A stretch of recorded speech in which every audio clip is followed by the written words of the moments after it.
తిప్పాపురం గోశాలలో విధులు నిర్వహిస్తున్న సిబ్బందికి వర్షాకాలాన్ని దృష్టిలో ఉంచుకుని దేవస్థానం EO Ramadevi safety shoes safety గ్లౌజులను పంపిణీ చేశారు.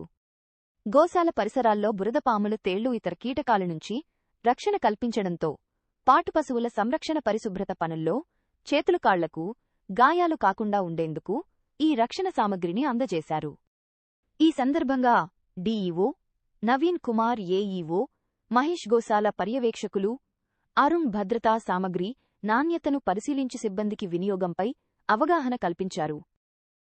విధుల సమయంలో తప్పనిసరిగా సేఫ్టీ షూస్ గ్లౌజులు ధరించాలని సూచించారు.